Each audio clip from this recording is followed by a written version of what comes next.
Just wanted to show you some of the other parts for the freehand system. Most of this is on the lower unit. This is the bottom gudgeon and bolts and a little zinc plate. Notice here that it has a flat bottom, and that's where the bottom of the rod pivots in. Got Delrin washers. This is the middle gudgeon with bolts, and obviously this allows for the rod to pass through. That goes on the knob of your rudder. Then we have the top gudgeon. It fits on the back end of, or the aft end of your rudder with some 4 screws, number 10s, and everything again is with the Delrin washers.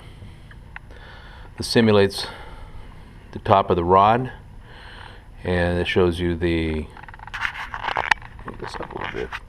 This shows you the trim tab tiller arm that holds the clutch.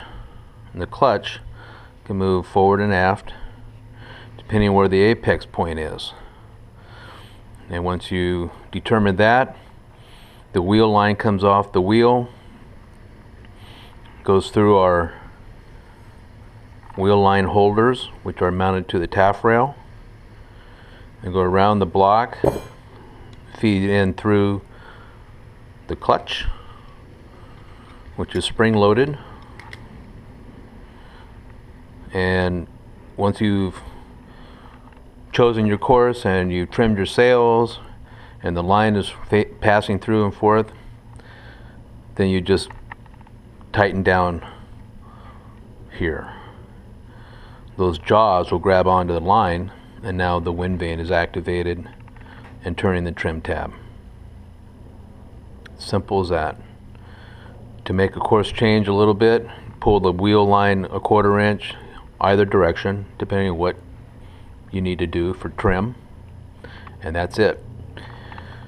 If you want to tack, then you'll need to disengage the wheel line by simply backing off on this wing nut, which opens the jaws. You see that okay? And now the wind vane will still continue to work on the backstay, but it's not engaged to the lower unit trim tab. That's how that works. This is a stop collar. It keeps the rod from jumping out once it's in the right location. Keeps it from jumping out of the gudgeon. We talked about that on the first or the second movie, installing the lower unit. This is your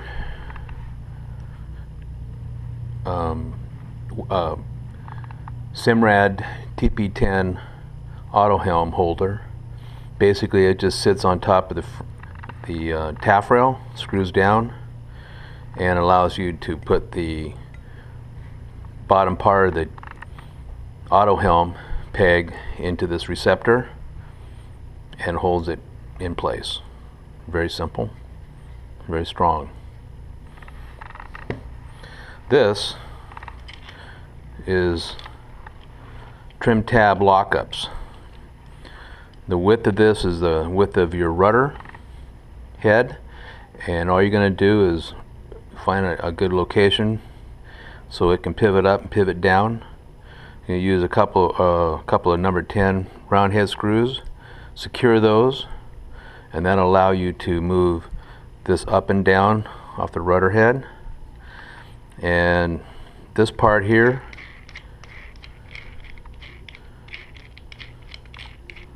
will fit. It'll slide right up and secures to the trim tab tiller arm. Oops. So a little more room there.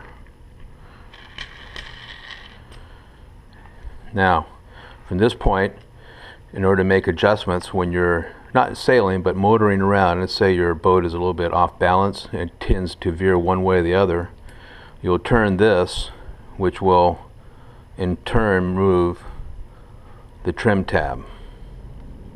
This hasn't been secured yet, but it will be, and that's how that works.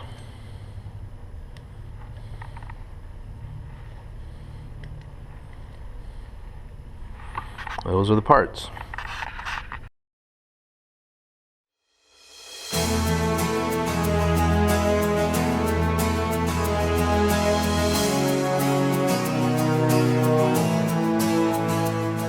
Hi, I'm Mike Anderson, builder of the Freehand Steering System.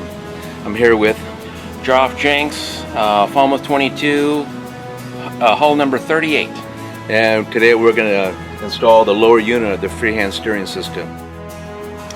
Okay, for the bottom gudgeon, which is going to hold all of the weight, I'm going to put it on here. You can notice the distance of the direction is about an inch from here from the rudder gudgeon, and it's almost at the same angle. You have something on the outside here to support it. Get it as close as you can, and then put a clamp on it.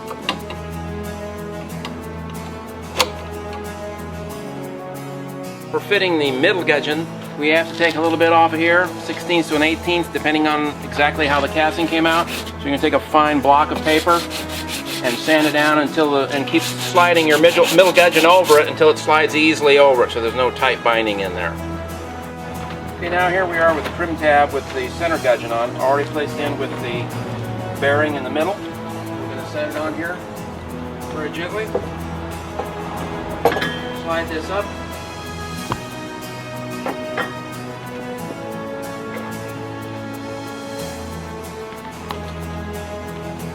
Now we have that appropriately set.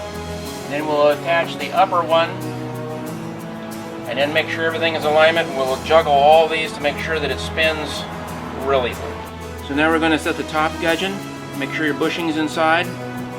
If they're a little tight, sand down a little bit on the shaft. Make it slide down nice and easy. Put the bottom part of the gudgeon just above the bottom part of your rudder.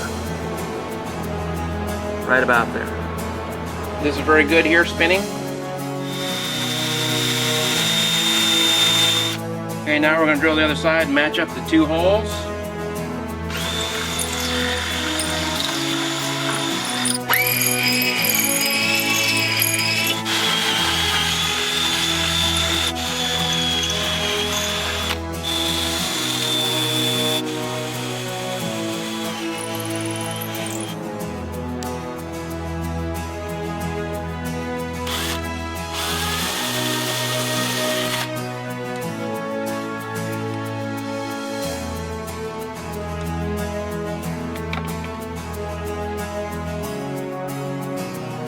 Very good.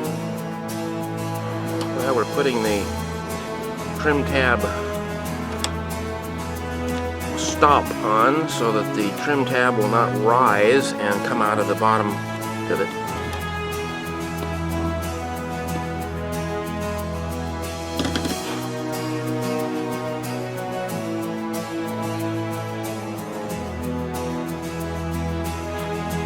Now we're going to set the trim tab tiller arm. This does not have any bushings. And it'll slide down about 1.5 to 2 inches above the rudder. And this will be facing out. And you'll set the 2 set screws, but that is all adjustable, so you can do that after everything else is attached.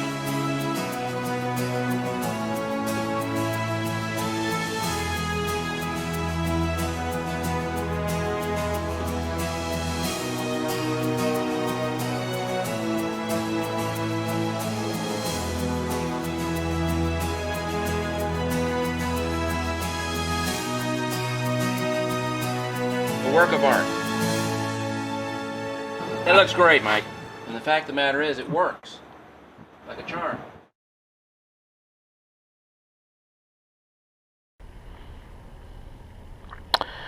Hi, this is Mike Anderson, and builder of the Freehand Steering System.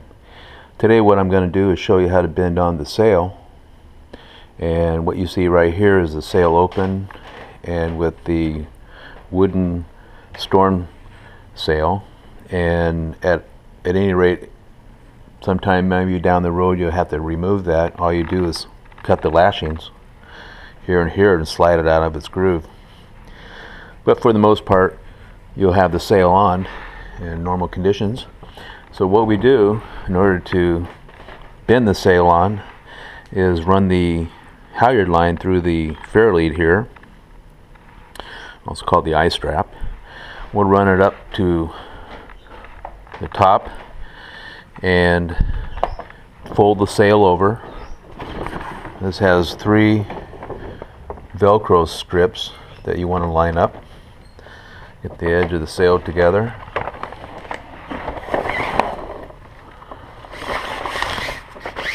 Like so. And then what we'll do is come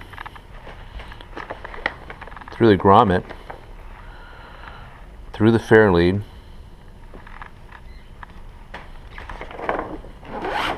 over to the other side,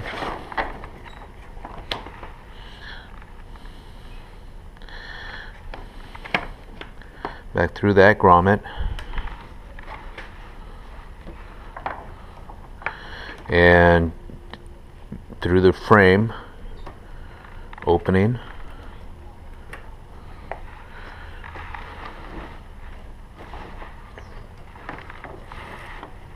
and lay it back down.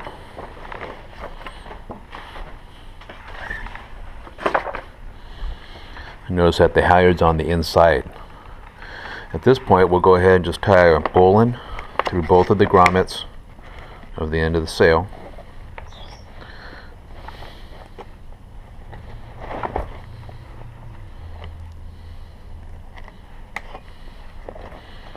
Pull it snug, like so. That's basically it. You want to have about an inch of gap in between the frame and the sail. And come on down here and come back up with the other side and go through this grommet. This is basically now a downhaul.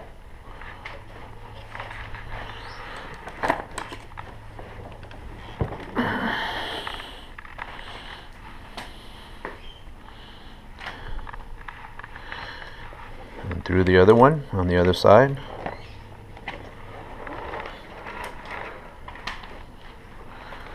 Like so.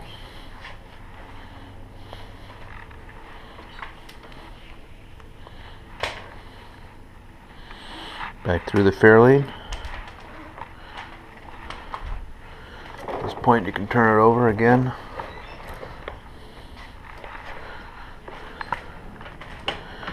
And take the pennant line and tie a bowl in here too.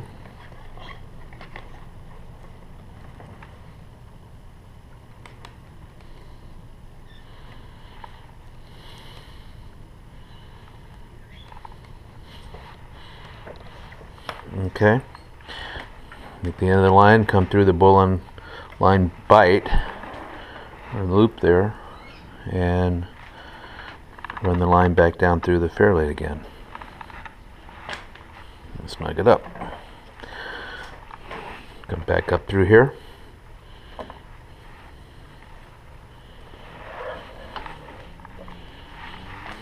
And a couple half hitches.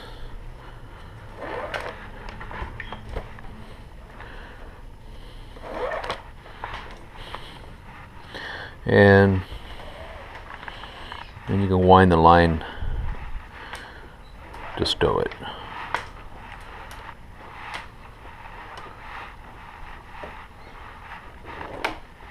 There's enough line here so that if you want to reef the sail without taking it off, you can bunch it down and then secure it and run on the storm sail. That's one way to reef. Another way to, you can only do that when this has been weathered out and is worn a bit so that it'll squish up. Right now it's too brand new and it's too stiff. The other way to do it is just take the sail off. And you're going to probably want to do that in 25 or 35 knots of wind. depending how the boat's handling. And Larry has told me that he has one time was out at 65 to 70 knots of wind and cut and removed the plywood storm sail and ran on bare poles,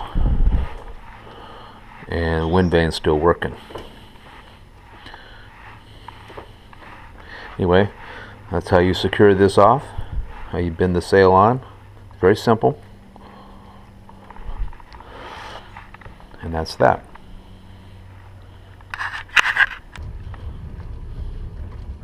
Yeah, right now normally the wheel would be on the backstay, and we're finished bending the sail onto the frame.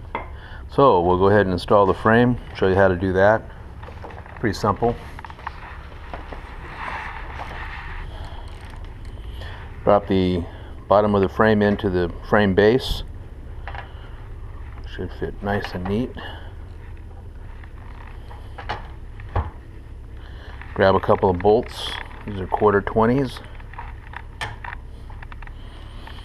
And slide those in just to secure it. You don't need to nut it just yet. Let's pivot this around. You can see how we do this. We want to secure the strut to the frame. And all you need to do is screw in this one bolt that connects to the strut.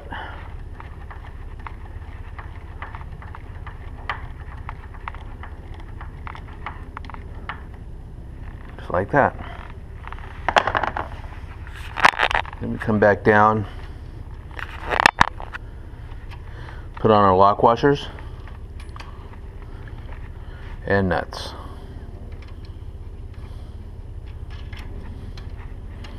You want to secure those tighter than just finger tight.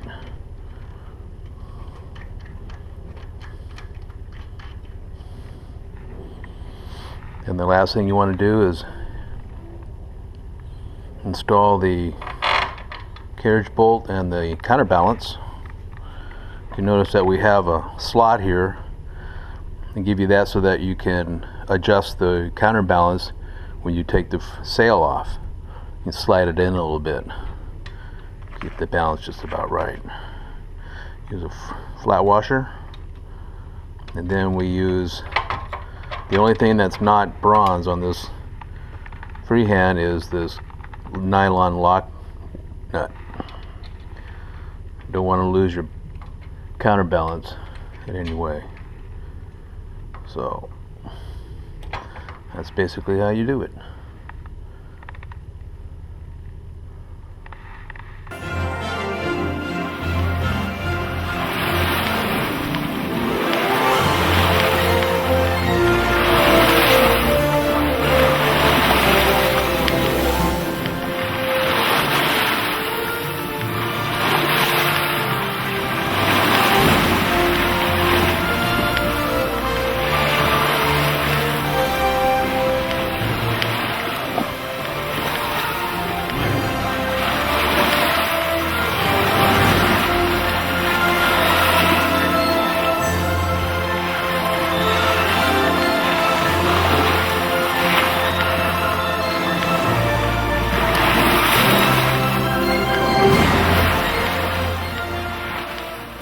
Anderson, builder of the Freehand Steering System.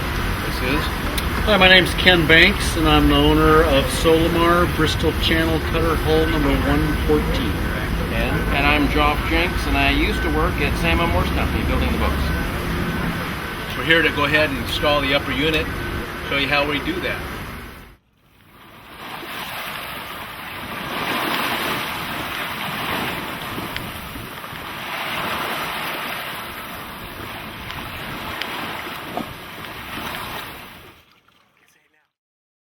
Okay, once this is on loosely, so you can slide it up the wire.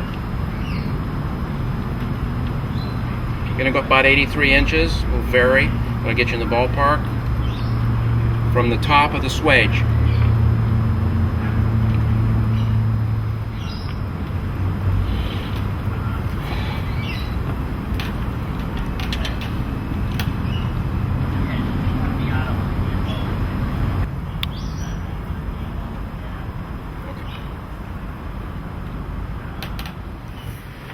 So we have all of our tools set up here. We got needle nose pliers, a drive, a slot screwdriver, and the appropriate screws, and blue Loctite, not red. So we'll take the unit and turn it over. These are your two brackets. Take off the little screws, and this is out. And he's going to put the backstay through the hole so that it's always on the swaging.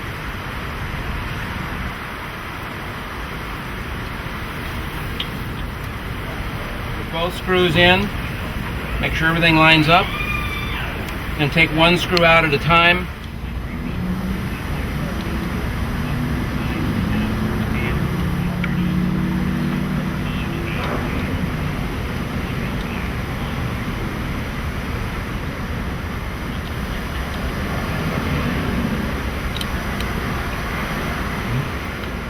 We're going to clamp the L bracket now to the wire. Go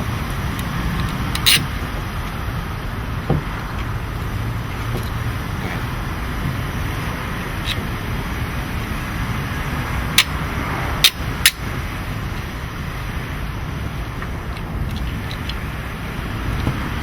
Looking pretty straight there.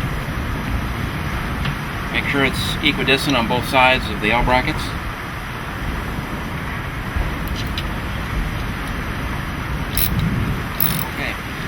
Now we're going to take the whole unit and go to the back of the boat and attach it.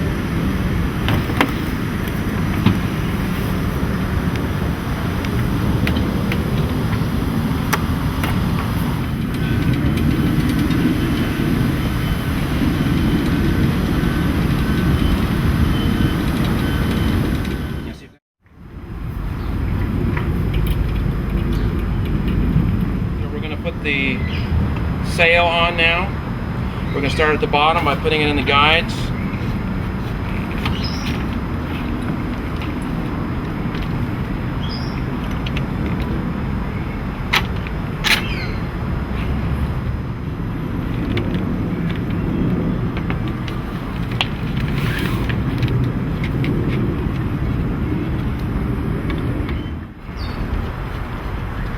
Okay, and then now we'll put on the upper brace. Got it? Yep.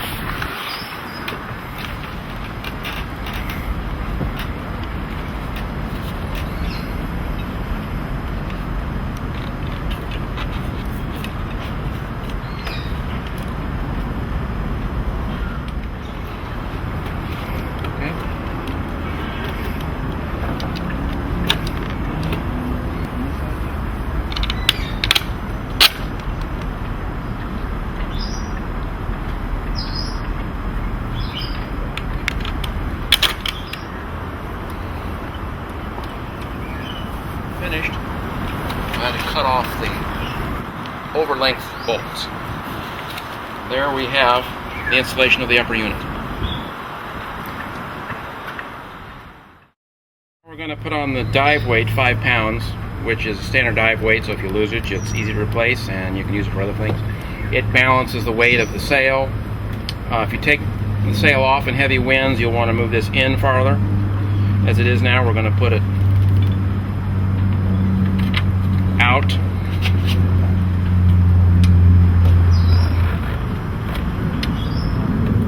Okay, that's this distance here. You might want to mark it here. So when it's swinging real easily, mark it here, take this off and put a nylon lock nut on it. And that's it. After the basic install is complete, you'd want to swing the unit and see if you feel any binding whatsoever. If you do, you might want to climb back up and adjust the dog bone to compensate for that. What we're going to do now is put the wheel line on. And the way I start it is I run it through each of these blocks and through the clutch. This clutch moves forward and back. And the reason you want it forward and back is you need to find the null point or the apex point. Also, you can move it back if you don't want to use the freehand as a wind vane and you want to use the auto helm. You can adjust the clutch again and move it forward and back depending on what needs to be done. Mike, how do you determine the correct position of the clutch? Correct position, it wants to find the null point or the apex point. The apex point is found this way. You have a straight line coming off the leading edge of the rudder, an imaginary straight line, and let's just say this is it right here. We have the wheel line that goes across. That apex is here. That means there's no positive or no negative movement. It's the balance point. All right. Let's continue on with the wheel line. We're going to go through each of these blocks. We're going to go up and around the wheel.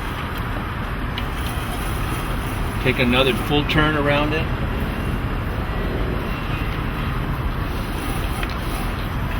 I'd like to adjust and make the tie-on right aft or opposite of the weight, the counterbalance weight. We're going to come through the cleats and put in a square knot. Now, Mike, what is the tension of that line? The line wants to be loose. It does not want to be snug. If you go snug, then it's working against itself.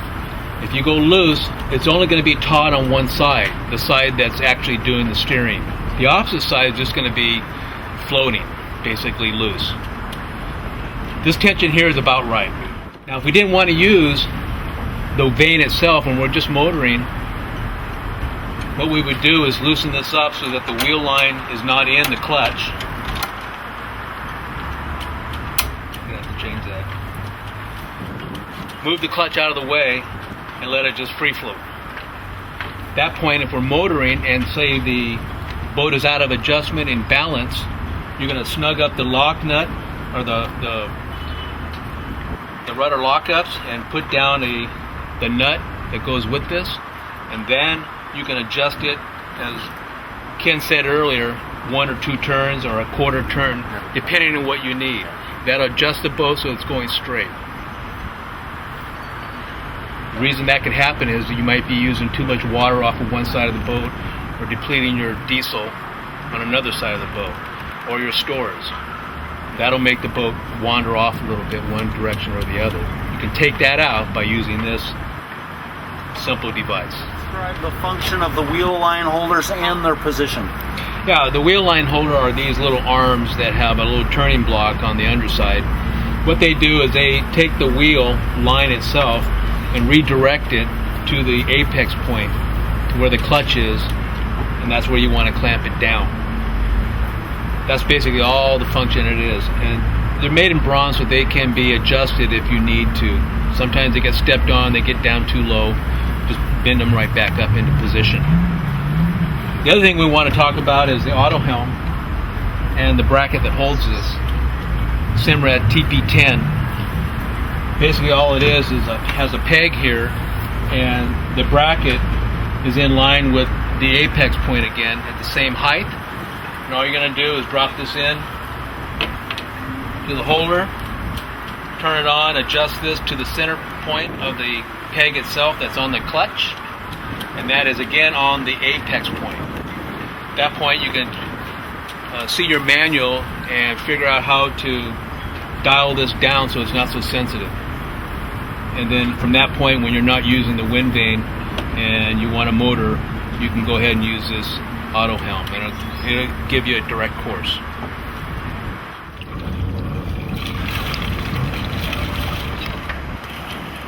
So Mike, let's go sailing and try this thing.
everybody, Mike Anderson here in Newport Beach, California. I'm going to show you how I hoist up the freehand steering sail, and then I'll show you how I refit.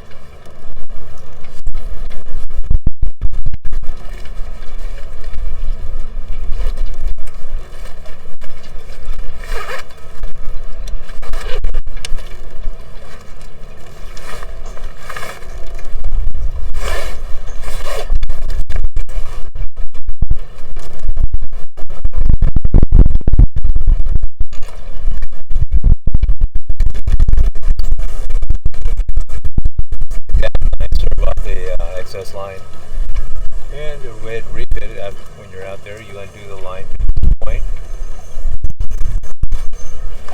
grab the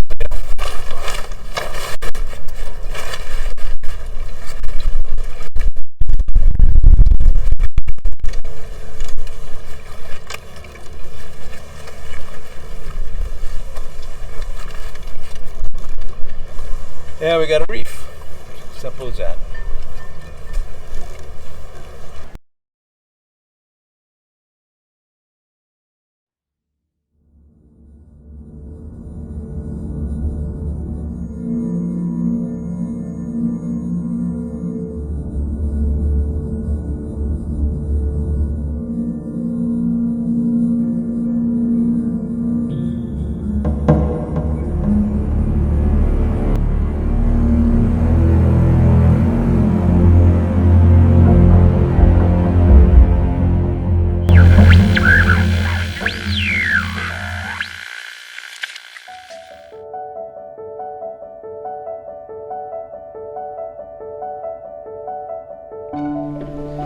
Well, here we are in the South Atlantic, about 500 miles northwest of St. Helena. Getting some footage of the freehand steering gear at work. It's been steering for the last 36 hours. It's pretty simple, as you can see. We're within about 500 feet of our course. Only time you have to make any adjustments is if the wind changes in direction.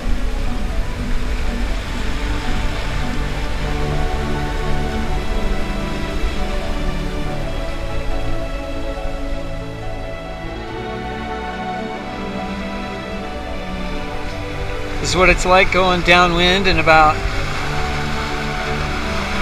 15 knots in the South Atlantic.